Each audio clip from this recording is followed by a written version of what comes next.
Soy Elena Martínez, tengo 32 años y soy mujer. Vivo en un pequeño y tranquilo piso en el barrio de las Letras de Madrid, lleno de libros y mapas antiguos, un contraste pacífico con la caótica familia en la que nací.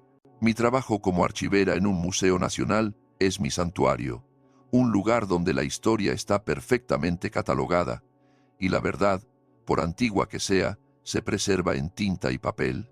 Pero la verdad, en mi propia familia, estaba a punto de detonar una mentira cuidadosamente construida, que había durado más de 3 décadas. Todo gracias a un último acto cruel de mi difunto padre. Antes de que esta historia se desarrolle, me encantaría conectar con vosotros. Por favor, decidme en los comentarios desde dónde estáis leyendo esto y qué hora es en vuestro rincón del mundo. Es increíble ver hasta dónde pueden viajar estas historias. El aire en el despacho de don Ricardo Velasco estaba cargado con el olor a cuero viejo y duelo reciente. Había pasado una semana desde que mi padre, el doctor Javier Martínez, un hombre cuyas manos eran tan hábiles para la cirugía como para infligir heridas emocionales, había fallecido de un infarto repentino. Mi madre, Isabel, estaba sentada perfectamente compuesta en un sillón de terciopelo, su dolor tan curado como las galas benéficas que organizaba en el Teatro Real. Mi hermana mayor, Carla, estaba sentada a su lado, secándose ocasionalmente un ojo sin lágrimas con un pañuelo de seda, un gesto que estaba segura había ensayado para su próxima publicación melancólica en Instagram. Y luego estaba yo, sintiéndome como una extraña, un papel que había interpretado desde que tengo memoria. Don Ricardo, el abogado de mi padre durante más de 40 años, se aclaró la garganta. Era un hombre amable con ojos cansados, que había visto a nuestra familia pasar por cada evento importante, bueno y malo. Gracias a todas por venir, comenzó, su voz un suave retumbar. Javier era un hombre muy preciso, su testamento lo refleja. Dejó instrucciones específicas sobre cómo debía llevarse a cabo esta lectura. Mi madre asintió regiamente, como si esperara ser coronada reina de su vasto patrimonio. Carla me apretó la mano con una fuerza que se sentía más como una advertencia que como un consuelo. Ella siempre había sido la niña de oro, la que no podía hacer nada mal a los ojos de nuestro padre. Una exitosa influencer, con más de 1 millón de seguidores, encarnaba el glamour moderno y el éxito público que él admiraba. Yo, por otro lado, era la académica callada. Mi pasión por la historia y los archivos polvorientos era algo que mi padre llamaba abiertamente un pasatiempo frívolo, no una carrera. Él quería una hija que fuera un reflejo de su propia ambición, y Carla interpretó ese papel maravillosamente. Yo era una decepción. Él nunca se molestó en ocultarlo. Don Ricardo comenzó a leer los legados estándar. Mi madre recibiría la residencia principal, un enorme piso en la calle Serrano, una cartera de acciones sustancial y una pensión vitalicia que aseguraría que pudiera continuar sus esfuerzos caritativos sin preocupaciones financieras. A Carla se le legó la casa de vacaciones de lujo de la familia en Baqueira Beret y un fondo fiduciario que la haría financieramente independiente de por vida. Contuve la respiración, esperando que mi propia mención fuera una nota al pie, tal vez una pequeña suma para reconocer mi existencia.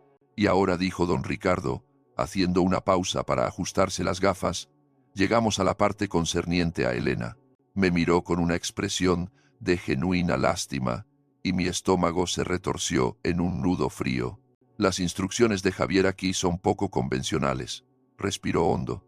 A su hija, Elena Martínez, le lega el resto de su patrimonio, incluyendo sus propiedades de inversión, su colección de arte y las acciones mayoritarias en su empresa de tecnología médica, valoradas en aproximadamente 12 millones de euros. Un grito ahogado colectivo llenó la habitación. La mano perfectamente manicurada de Carla voló a su pecho, sus ojos muy abiertos por la incredulidad. Mi madre miró al abogado como si acabara de hablar en otro idioma. Yo estaba sin palabras.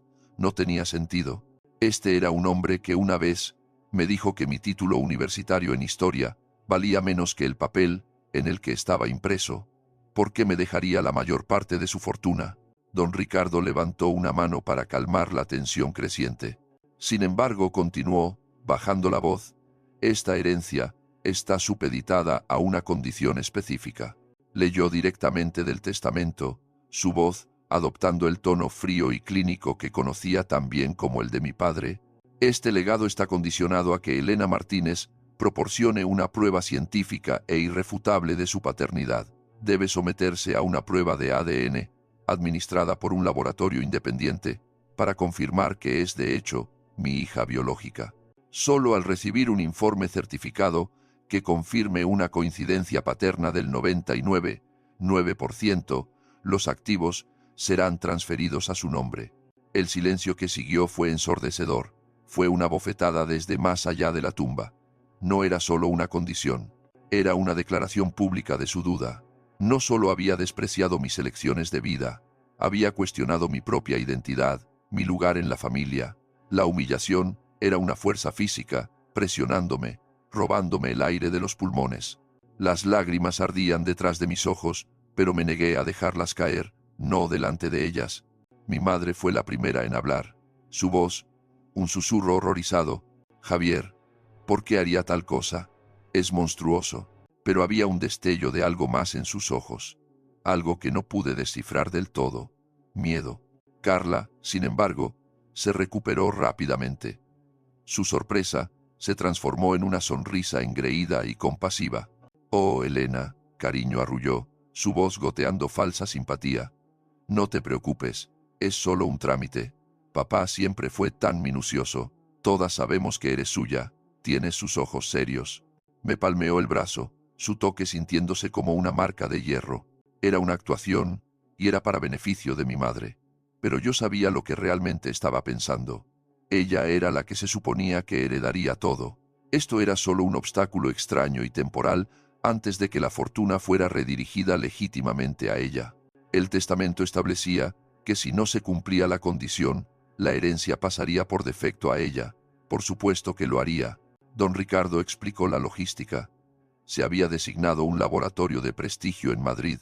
Yo necesitaría proporcionar una muestra, y el ADN de mi padre ya estaba archivado de un procedimiento médico anterior. Los resultados tardarían de 2 a 3 semanas. «Lo siento», Elena dijo suavemente después de que mi madre y mi hermana hubieran salido del despacho en una nube de perfume caro y murmullos de indignación. «Tu padre era un hombre complicado». Solo asentí, incapaz de hablar. Salí de ese edificio, sintiéndome más pequeña que nunca en mi vida. El dinero no importaba. Lo que importaba era el mensaje escalofriante y póstumo que mi padre me había enviado. «Nunca fuiste verdaderamente una de nosotros». Acepté la prueba, no por la herencia, sino para demostrarle que estaba equivocado por última vez. Quería pararme sobre su tumba en el cementerio de la Almudena, sostener los resultados y decirle que, a pesar de su crueldad, yo era su hija. No tenía idea de que la verdad que estaba a punto de descubrir era mucho más complicada y devastadora que la duda simple y rencorosa de mi padre. Los resultados no solo probarían quién era yo, sino que destruirían los cimientos mismos de la familia que creía conocer. En las 2 semanas que siguieron a la lectura del testamento, mi vida se sintió como suspendida en un estado de animación surrealista. Hacía los movimientos rutinarios, ir al trabajo, catalogar artefactos, comer, dormir, pero mi mente reproducía constantemente la escena en el despacho de don Ricardo. El peso del insulto final de mi padre se asentó profundamente en mis huesos. Era un tipo único de dolor ser rechazada tan completamente por un padre, incluso después de que se hubiera ido. La prueba de ADN estaba programada, un simple frotis bucal en una clínica estéril e impersonal. El proceso fue rápido y clínico, un marcado contraste con el caos emocional que había desatado dentro de mí. Me sentí como un espécimen bajo un microscopio, mi propia existencia siendo cuestionada y analizada. Mi madre, Isabel, me llamaba todos los días. Sus llamadas eran una extraña mezcla de preocupación materna fingida y ansiedad apenas velada. «¿Has sabido algo ya, cariño?», preguntaba, su voz un poco demasiado brillante. «Simplemente, no puedo soportar pensar en lo que tu padre te ha hecho pasar. Es una desgracia». Pero sus palabras se sentían vacías, ensayadas. Nunca preguntaba cómo me sentía. Solo preguntaba por los resultados. Era como si estuviera esperando que pasara una tormenta, esperando que no dañara su vida perfectamente construida. Empecé a notar una tensión en su voz que no había estado allí antes, una energía nerviosa que me inquietaba. El verdadero tormento, sin embargo, vino de Carla. Mi hermana, la autoproclamada reina de la autenticidad y las buenas vibras, aparentemente había decidido que mi humillación era contenido de primera para sus devotos seguidores. No me mencionó por mi nombre, por supuesto. Era demasiado lista para eso. En su lugar, comenzó una serie de publicaciones y vídeos sobre cómo navegar dinámicas familiares complejas y sanar el trauma generacional. En un vídeo, se sentó en su inmaculado salón blanco, una sola lágrima perfecta rodando por su mejilla. A veces, las personas que se supone que deben amarte más pueden lastimarte de maneras que nunca imaginaste, dijo, su voz temblando artísticamente. Es tan importante proteger tu paz y conocer tu valor, incluso cuando la familia desafía tu propia identidad. Sus seguidores se lo tragaron. Los comentarios eran una inundación de simpatía y alabanza. Eres tan valiente, Carla. Gracias por ser tan vulnerable. Te enviamos amor y luz durante este momento difícil. Se estaba posicionando como la víctima, la hija elegante, lidiando con las consecuencias de un difícil secreto familiar. Estaba monetizando mi dolor, convirtiendo la crueldad de mi padre en una oportunidad para construir su marca personal. Cada publicación se sentía como una puñalada fresca. Hablaba de la importancia de los lazos de sangre y cómo la verdadera familia siempre brilla. Una implicación no tan sutil de que mis propios lazos estaban en duda. Una noche, me llamó. No fue para ofrecer apoyo. Hola, Elena dijo, su voz casual. Mamá me dijo que hiciste la prueba. Qué valiente de tu parte.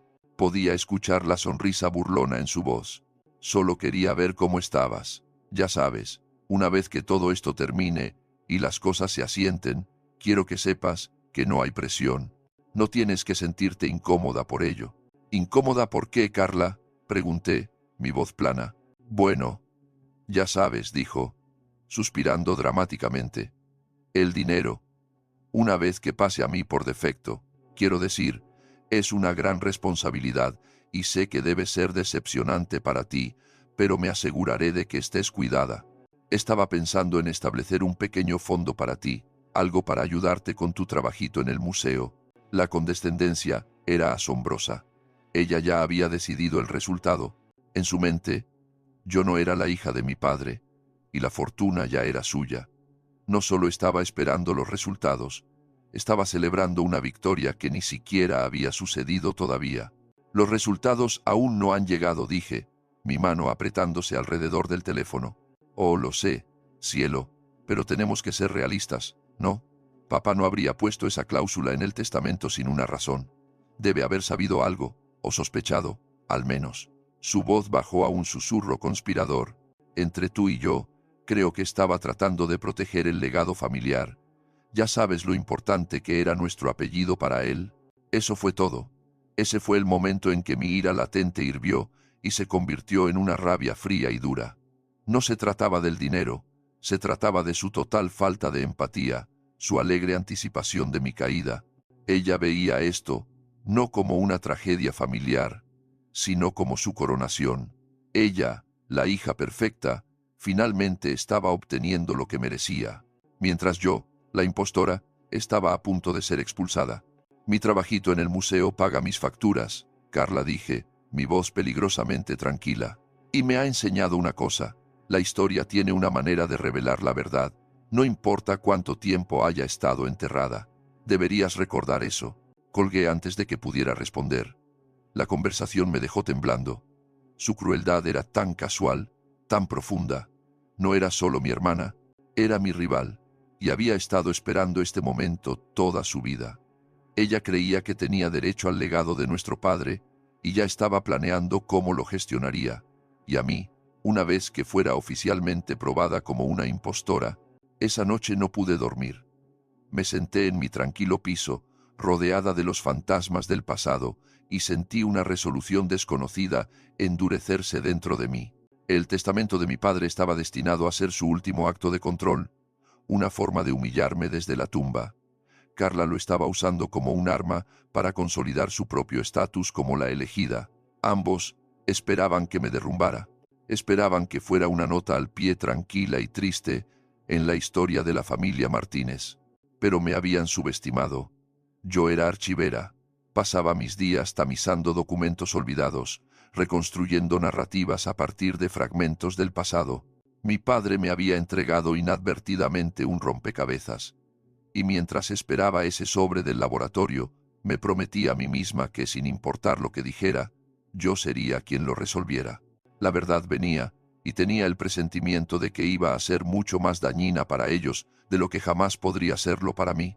El correo electrónico llegó un martes por la mañana, 3 semanas, y un día después de la lectura del testamento. El asunto era escueto y clínico.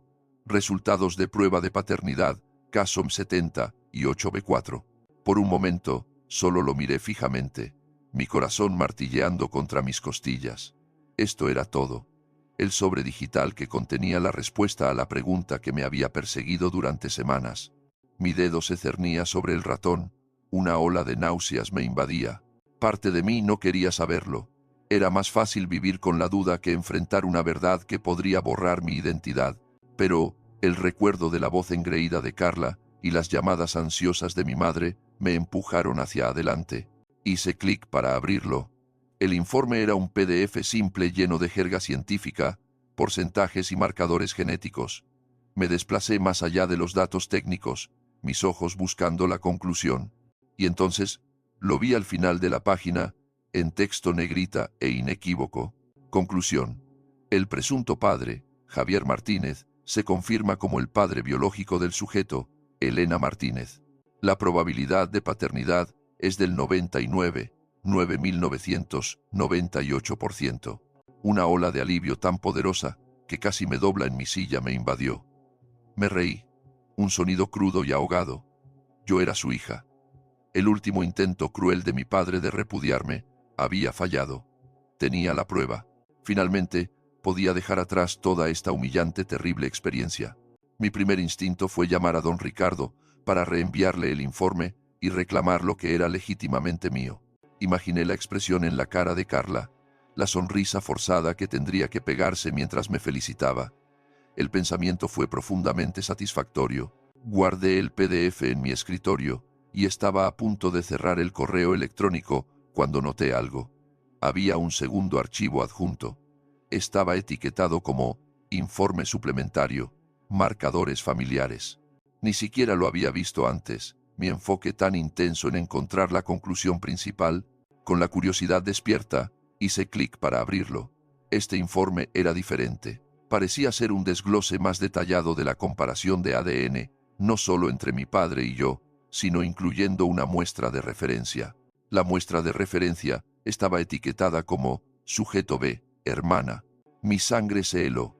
Me di cuenta de que el laboratorio debió haber usado el ADN de Carla como punto de referencia también.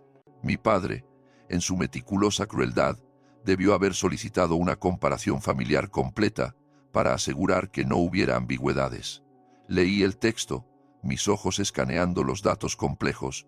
La mayor parte era incomprensible, una serie de alelos y los sí, que no significaban nada para mí. Pero entonces, vi un párrafo resumen que estaba escrito en un español llano. Mi mente luchó por procesar las palabras. El análisis confirma que Elena Martínez y Javier Martínez comparten los marcadores genéticos requeridos para una relación padre-hija. Sin embargo, al comparar los perfiles de Elena Martínez y la referencia de la hermana, Carla Martínez, se encontró una discrepancia significativa. Si bien comparten un vínculo materno, no comparten los mismos marcadores genéticos paternos. En conclusión, Elena Martínez y Carla Martínez son medio hermanas. Tienen la misma madre, pero diferentes padres biológicos. Leí el párrafo una y otra vez. Las palabras se desenfocaron. La pantalla nadaba ante mis ojos. No tenía sentido. Era imposible. Mi padre, el venerado cirujano, el hombre que exigía perfección y linaje, el hombre que me sometió a esta prueba para demostrar que yo era suya, no era el padre de Carla. Carla, la niña de oro, la hija perfecta, la que se parecía tanto a él, la que actuaba tanto como él. El último acto rencoroso de mi padre, había salido el tiro por la culata de la manera más espectacular imaginable, me había tendido una trampa a mí, pero era mi hermana, su hija perfecta y amada, quien había caído en ella. El shock inicial dio paso a una vertiginosa oleada de emociones. Había una extraña y oscura reivindicación. La ironía era casi demasiado para soportar. Toda mi vida me habían hecho sentir como la extraña, la que no encajaba del todo. Y todo el tiempo, era Carla quien era la excepción. Recontextualizó todo. La adoración obsesiva de mi padre por ella, su constante necesidad de alabarla y elevarla, ¿era genuino orgullo paternal? ¿O era un desesperado intento de toda la vida de convencerse a sí mismo de que ella era suya? ¿Lo había sabido o simplemente sospechado? Y era esta prueba de ADN, un último intento desesperado de confirmar su propio linaje a través de mí, la hija de la que no tenía dudas. Entonces mis pensamientos se volvieron hacia mi madre, Isabel, con su perfecta compostura y sus llamadas telefónicas llenas de pánico. Su ansiedad, de repente, tenía un sentido perfecto y horroroso. No estaba preocupada por mis sentimientos, estaba aterrorizada de que esta prueba descubriera su secreto. Ella debía haberlo sabido. Había vivido con esta mentira durante 35 años. Toda su vida, su posición en la comunidad, su matrimonio con un hombre respetado y poderoso. Todo estaba construido sobre una base de engaño. Me recliné en mi silla, los 2 PDF abiertos en mi pantalla, 2 documentos que habían reescrito completamente la historia de mi familia. El primero era mi escudo, la prueba de mi identidad. El segundo era mi espada. Mi padre había pretendido que el testamento fuera un instrumento de humillación para mí, pero sin saberlo, me había dado el instrumento de su propia venganza contra la esposa que lo había traicionado y la hija que no era suya. No llamé a don Ricardo, no llamé a mi madre ni a Carla. Me senté allí en la tranquilidad de mi piso y pensé. El dolor y la humillación de las últimas semanas comenzaron a retroceder, reemplazados por un sentido de propósito frío y claro. La voz engreída y condescendiente de Carla resonó en mis oídos. Me aseguraré de que estés cuidada. Estaba pensando en establecer un pequeño fondo para ti. Una sonrisa amarga tocó mis labios. Los papeles estaban a punto de invertirse. No iba a ser mezquina ni cruel. Yo era una archivera. Respetaba la verdad, y la verdad en su totalidad iba a ser revelada, pero sería bajo mis propios términos y en mi propio tiempo. La lectura del testamento no había terminado.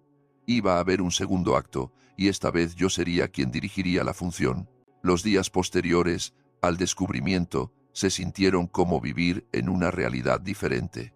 El mundo fuera de mi piso continuaba con normalidad, pero dentro de sus paredes, yo era una historiadora excavando las ruinas de mi propia familia. El informe de ADN era una piedra roseta, y armada con su devastadora traducción, comencé a mirar el pasado a través de una nueva lente. Mi trabajo me había entrenado para ser meticulosa, paciente y minuciosa. Abordé la historia de mi familia con el mismo desapego profesional que le daría a una colección de cartas olvidadas, buscando evidencia corroborante, las grietas en la narrativa oficial. Mi primer paso fue examinar viejas fotografías familiares, no por los recuerdos felices que se suponía que representaban, sino por las pistas sutiles que podría haber pasado por alto. Saqué álbumes polvorientos, fotos de la boda de mis padres, fotos del primer cumpleaños de Carla, mi propio bautizo. En foto tras foto, vi la misma historia. Mi padre, Javier, radiante mirando a Carla, sosteniéndola en alto como si fuera un trofeo. Su orgullo era inmenso, tan performativo. Conmigo, sus sonrisas eran más reservadas, su postura más rígida. Todo el mundo siempre había dicho que Carla era la viva imagen de él, la misma mandíbula afilada, la misma sonrisa confiada. Pero ahora, mirando más de cerca, vi que era una ilusión. Sus rasgos eran similares, pero no idénticos. El parecido estaba en sus gestos, la forma en que se comportaba, cosas que un niño aprende e imita. La verdad física era mucho menos convincente ahora que sabía qué buscar. Mi investigación luego se volvió hacia mi madre. Necesitaba entender el cuándo y el quién de su secreto. Esto se sentía como la mayor traición de todas. ¿Quién era este otro hombre? ¿Fue una aventura fugaz o algo más? Comencé con la vida de mi madre, antes y poco después de casarse con mi padre. Ella era enfermera cuando se conocieron. Él era un residente de cirugía brillante y ambicioso. La suya fue aclamada como una novela romántica. Él era el médico guapo y motivado. Ella era la mujer hermosa y comprensiva que renunció a su carrera para formar una familia y gestionar su hogar. Fui a la hemeroteca de la Biblioteca Nacional, mi propio territorio profesional, y comencé a buscar en periódicos viejos y ecos de sociedad del año en que Carla fue concebida. Se sentía macabro, como si estuviera espiando el pasado de mi propia familia. Me concentré en los eventos sociales a los que habrían asistido mis padres. Recaudaciones de fondos para hospitales, bailes de caridad, cenas de sociedad. Mi madre, Isabel Martínez, era mencionada a menudo, siempre del brazo de mi padre. Pero mientras revisaba las fotos y los pies de foto, un nombre comenzó a aparecer con sorprendente frecuencia. Un hombre llamado Dr. Julien Dubois. Era un cirujano visitante de Europa. Un hombre carismático y guapo que trabajó en el hospital de mi padre para una estancia de 1 año. Había fotos de él en los mismos eventos que mis padres. En una, se estaba riendo con mi madre, su mano descansando en su brazo, de una manera que era un poco demasiado familiar. Mi padre estaba ligeramente a un lado, su expresión ilegible. En otra, un pie de foto, mencionaba la partida del doctor Dubois al final de su estancia, solo unos meses antes de que mi madre se hubiera dado cuenta de que estaba embarazada de Carla. La línea de tiempo era muy ajustada, pero estaba ahí. Julien Dubois era un fantasma, un hombre que había entrado en sus vidas y luego desaparecido. Una búsqueda en línea reveló que había regresado a Francia, se había convertido en un renombrado cirujano pediátrico y tenía una familia propia. Falleció hace 5 años. Era un callejón sin salida, pero también era una pieza tangible del rompecabezas. La parte final y más difícil de mi investigación fue confrontar mis propios recuerdos. Pensé en mi infancia, buscando momentos de discordia, deslices, cualquier cosa que insinuara la verdad. Recordé las discusiones. Eran raras, pero cuando sucedían, eran volcánicas. Mi padre ponía una cierta mirada en sus ojos, una mezcla de furia y un profundo orgullo herido. Recordé una pelea en particular. Yo tenía unos 10 años. Mi padre había llegado tarde a casa y lo escuché gritándole a mi madre en su dormitorio. Sus palabras estaban amortiguadas, pero escuché una frase claramente. ¿Crees que soy tonto, Isabel? ¿Me tomas por un completo tonto? Mi madre había estado llorando, su voz un susurro desesperado. Al día siguiente, todo volvió a la normalidad. La tensión se cubrió con una cortesía forzada. En ese momento, asumí que se trataba de dinero o trabajo. Ahora, me preguntaba si era algo mucho más fundamental. ¿Lo había sabido mi padre o solo sospechado? La cláusula en el testamento fue su última táctica desesperada. No podía acusar a mi madre sin destruir su propia reputación y la imagen familiar perfecta que había cuidado durante décadas. No podía confrontar a Carla sin destrozar su mundo. Así que apuntó su sospecha hacia mí, la que ya sentía desconectada. Debe haber pensado que si yo era suya, entonces por extensión, Carla también debía serlo. Era una lógica defectuosa y cruel, pero era la única forma en que podía buscar una respuesta sin volar su propio legado mientras estaba vivo. Había convertido su testamento en un arma para obtener la única verdad que no podía atreverse a preguntar. Armada con una línea de tiempo, un nombre y una vida de recuerdos reevaluados, me sentí lista. La tranquila archivera se había convertido en una investigadora privada de su propia vida. La historia ya no se trataba solo de un resultado de ADN. Se trataba de una red de mentiras que había atrapado a todos.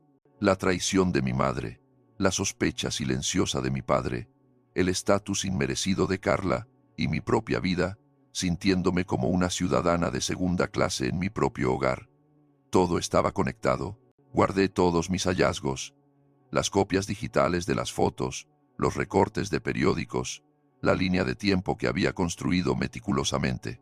Envié el primer informe de ADN, el que confirmaba mi paternidad, a don Ricardo.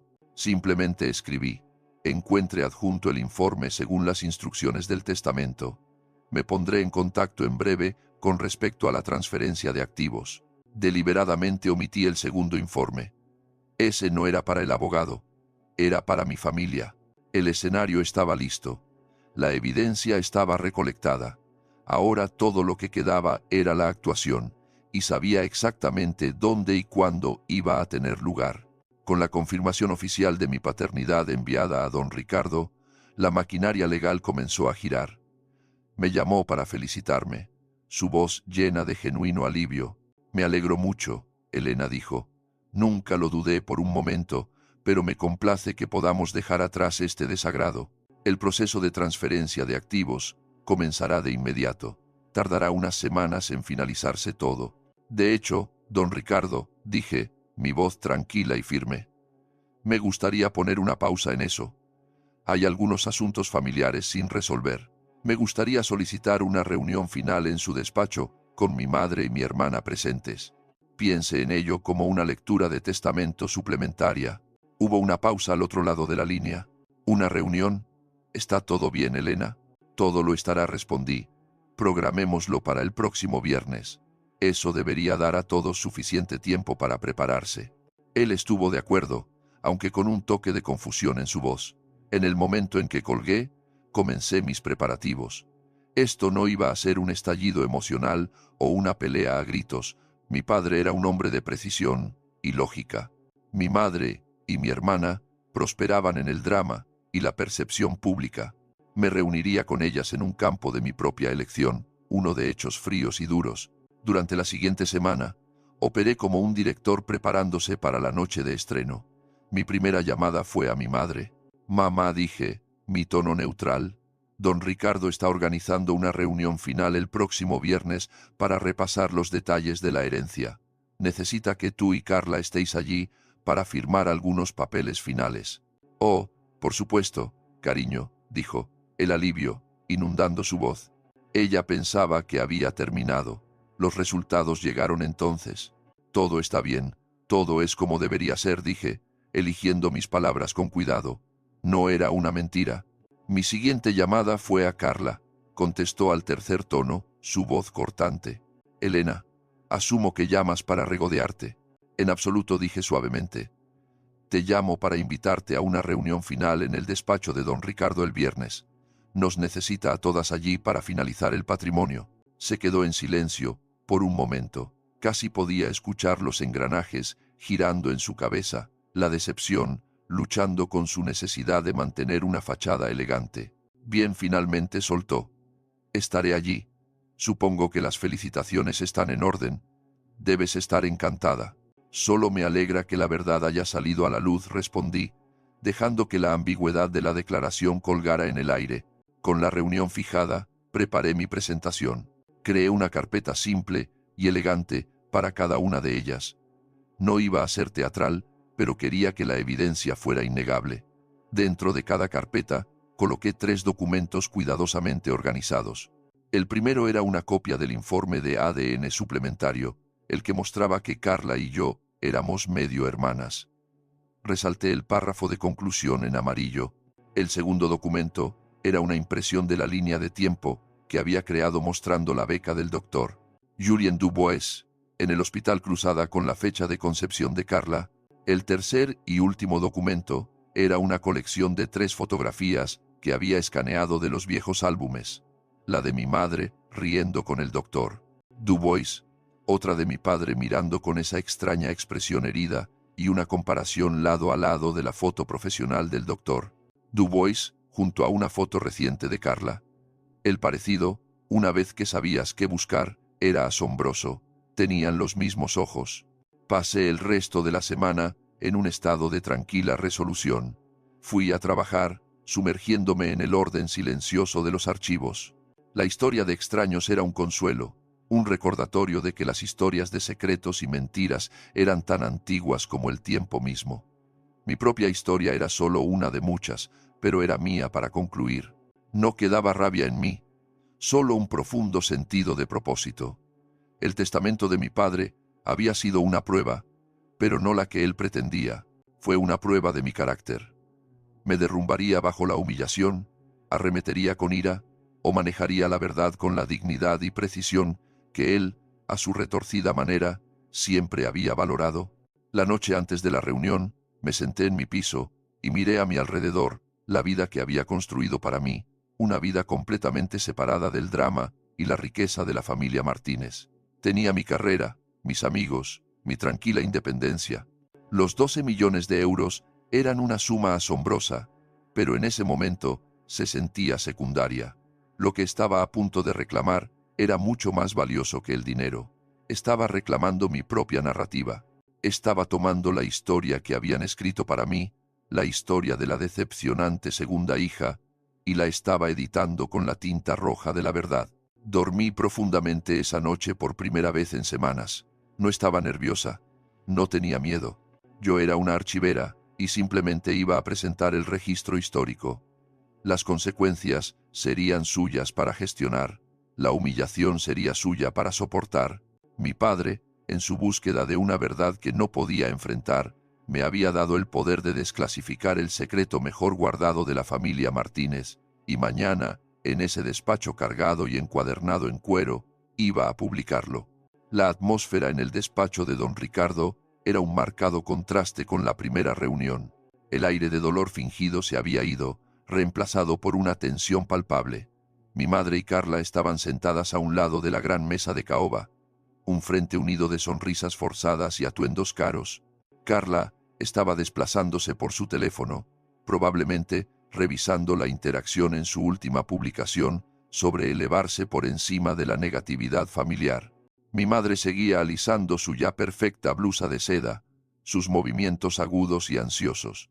Yo me senté frente a ellas, una sola carpeta descansando sobre la mesa frente a mí. Don Ricardo se sentó en la cabecera, luciendo incómodo, claramente sintiendo que esto era más que una simple firma de papeles. Gracias por venir, comenzó, barajando algunos documentos. Como saben, Elena ha cumplido con las condiciones del testamento. Estamos aquí hoy para finalizar la transferencia de activos. Y antes de hacer eso, interrumpí. Mi voz clara y tranquila comandó la atención de la sala. Tanto mi madre como mi hermana levantaron la vista, sorprendidas por mi asertividad. Creo que hay algunos detalles del informe que necesitamos discutir como familia.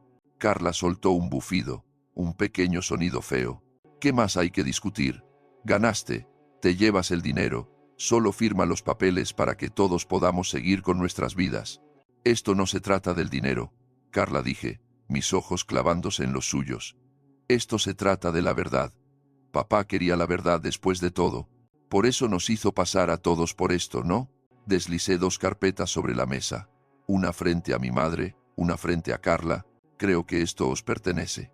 Mi madre miró la carpeta como si fuera una serpiente.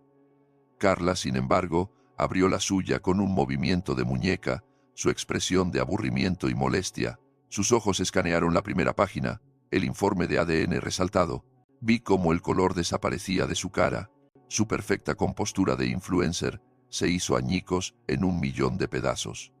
Su boca se abrió y se cerró, pero no salió ningún sonido.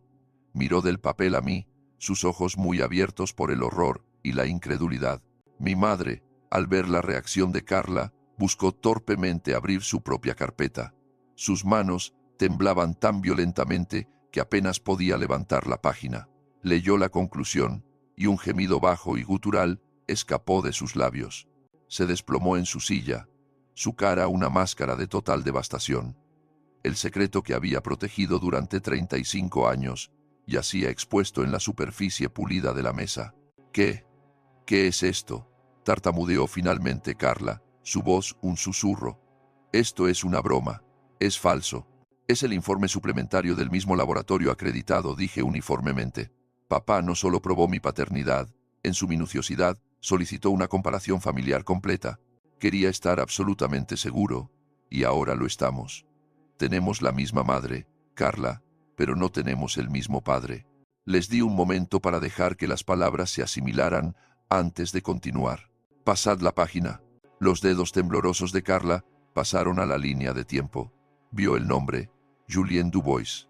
Vio las fechas. Mi madre no necesitaba mirar. Ella conocía el nombre. Ella conocía las fechas. Solo me miraba fijamente, sus ojos suplicantes. Y la última página, dije, mi voz suavizándose ligeramente. Este fue el golpe final innegable. Carla pasó a las fotografías. Vio la foto de su madre con Julien Dubois. Vio su propia cara junto a la de él. El parecido era absoluto. Estaba en la forma de sus ojos, la curva de su sonrisa. Era una verdad que no podía ser negada ni manipulada para las redes sociales. Ella no era una Martínez de sangre, era una Dubois. El silencio en la habitación era absoluto, roto solo por los sollozos silenciosos y entrecortados de mi madre. Carla solo miraba la foto del hombre que era su padre biológico. Su expresión era una mezcla caótica de confusión, traición y una profunda pérdida. La identidad sobre la que había construido toda su vida, el legado al que se sentía con tanto derecho, había sido una mentira. Don Ricardo, que había estado viendo esto desarrollarse con asombro aturdido, finalmente habló. Elena, yo no entiendo. Mi padre sospechaba, expliqué, girándome hacia él. Creo que sospechó durante mucho tiempo. No podía atreverse a confrontarlo. Así que ideó esta cruel prueba para mí, esperando que resolviera sus propias dudas. Nunca imaginó lo que realmente descubriría. Miré de nuevo a mi madre. ¿Lo hizo mamá? ¿Alguna vez te preguntó? Mi madre sacudió la cabeza, las lágrimas corriendo por su cara. Tuvimos una pelea, hace años, susurró. Me preguntó si había algo que necesitara decirle. Lo negué. Se lo juré. Estaba tan asustada. He estado asustada todos los días desde entonces. Carla finalmente encontró su voz, y estaba llena de un veneno que nunca había escuchado antes. No me estaba hablando a mí. Estaba mirando a nuestra madre. Mentiste, Siseo. Toda mi vida. Me dejaste creer. Le dejaste creer a él. ¿Cómo pudiste? Amaba a vuestro padre, lloró mi madre. Su defensa débil y patética. Cometí un error. Un terrible error. Iba a decírselo, pero luego descubrí que estaba embarazada. Y yo fui una cobarde. ¿Una cobarde? La risa de Carla era histérica. No eres una cobarde, eres un monstruo. Se puso de pie tan abruptamente que su silla raspó ruidosamente contra el suelo. Agarró su bolso, sus movimientos espasmódicos y descoordinados.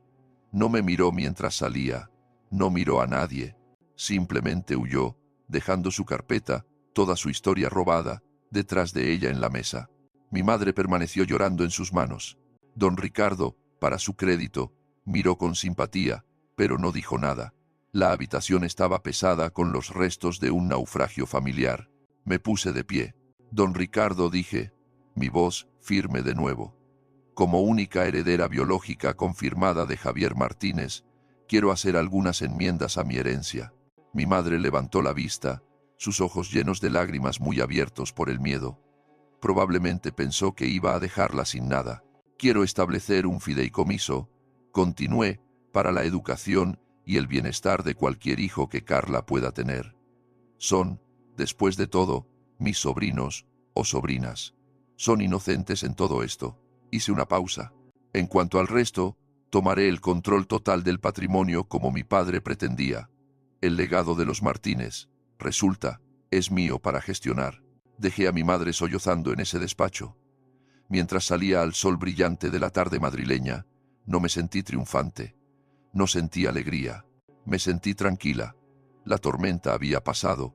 La verdad había sido dicha. La lectura final había terminado.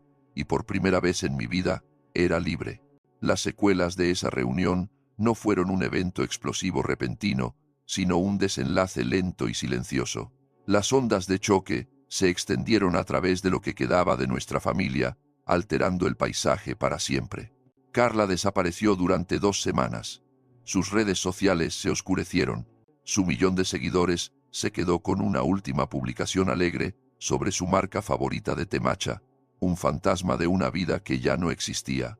Cuando finalmente reapareció, fue a través de un abogado, envió un aviso formal de que estaba cambiando legalmente su apellido. No lo cambió a Dubois. Eligió un nombre completamente nuevo, cortando lazos tanto con el hombre que la había criado como con el hombre que la había engendrado. Quería una reinvención completa, una vida limpia de la mentira de los Martínez. Escuché a través de don Ricardo que vendió su piso y se mudó al otro lado del país, a Málaga creo. No hemos hablado desde entonces y no sé si alguna vez lo haremos. El fideicomiso que establecí para sus futuros hijos permanece intacto, un testimonio silencioso de una hermandad que fue rota por un secreto que nunca supo que guardaba. Mi madre, Isabel, fue una historia diferente. La destrucción de su vida perfecta la envió a una profunda depresión. Sus amigas de las juntas de caridad, que una vez acudieron en masa a su lado, se alejaron lentamente a medida que los susurros del escándalo comenzaron a circular. El apellido Martínez, una vez un símbolo de prestigio, ahora estaba manchado por el chisme. Sin el poder de mi padre, y con su propia credibilidad destrozada, se convirtió en una paria social. Vendió la gran casa familiar del barrio de Salamanca, incapaz de soportar el peso de sus recuerdos y fantasmas. Se mudó a un pequeño y elegante piso en Chamberí, un lugar sin historia. Nuestra relación es complicada. Me llamó aproximadamente un mes después de la reunión. No se disculpó, no directamente. Las disculpas no estaban en la naturaleza de mi madre. En cambio, habló sobre el pasado, sobre su soledad como joven esposa, sobre la carrera exigente de mi padre, sobre la atención fugaz que recibió de un visitante carismático. No eran excusas, pero eran lo más cercano que podía llegar a una explicación. Por primera vez, la vi no como un monstruo, sino como una mujer defectuosa y asustada que había cometido un error catastrófico y pasó toda una vida tratando de huir de él. Hablamos ocasionalmente ahora. Las llamadas son incómodas y están llenas de largos silencios. Puede que no haya perdón, pero hay un entendimiento frágil y tentativo. La ira que tenía hacia ella se ha desvanecido en su mayoría, reemplazada por una lástima tranquila y cansada. En cuanto a mí, mi vida cambió de maneras que nunca esperé. Tomar el control del patrimonio de mi padre fue una tarea monumental. No quería dirigir una empresa de tecnología médica, así que con la aprobación de la Junta, promoví a un ejecutivo talentoso desde dentro a la posición de CEO y tomé un asiento como presidenta del consejo. Mi papel es estratégico, no operativo, dejándome libre para continuar mi trabajo en el museo. Los archivos siguen siendo mi santuario. La riqueza no ha cambiado quién soy, pero ha cambiado lo que puedo hacer. Usé una parte significativa de la herencia para establecer la Fundación Javier y Elena Martínez para la preservación histórica. Se sintió como la síntesis perfecta de su legado y mi pasión. Financiamos museos con pocos recursos, digitalizamos documentos históricos frágiles y proporcionamos becas para jóvenes académicos. El tipo de trabajo frívolo del que mi padre una vez se burló. Es mi manera de honrar la parte de él que fue mi padre mientras uso sus recursos para apoyar el mundo que nunca entendió. Es una ironía privada y tranquila que me trae una sensación de paz. A veces visito la tumba de mi padre. La piedra de granito pulido es simple. Doctor Javier Martínez, amado esposo y padre. A menudo me pregunto, ¿qué pensaría si supiera la verdad completa que su testamento había desenterrado? ¿Estaría horrorizado? ¿Vindicado? ¿Sentiría arrepentimiento por el dolor que me causó o solo por su propia ceguera? Ya no lo odio. De una manera retorcida y dolorosa, su acto final me liberó. Forzó un ajuste de cuentas que, aunque devastador, finalmente permitió que la verdad saliera a la superficie. Me dio las herramientas para desmantelar la misma fachada que pasó su vida construyendo. Mi herencia no fue solo el dinero, las propiedades o las acciones. Mi verdadera herencia fue la verdad de quién soy y quién no soy. Soy Elena Martínez, hija de Javier Martínez. Soy archivera, presidenta, una mujer tranquila que encontró su fuerza no en un linaje, sino en una biblioteca. Mi familia, tal como la conocía, se ha ido. Fue una mentira hermosa y cuidadosamente construida. En su lugar hay algo más pequeño, más tranquilo y más honesto. Y al final, ese es un legado que vale más que cualquier fortuna.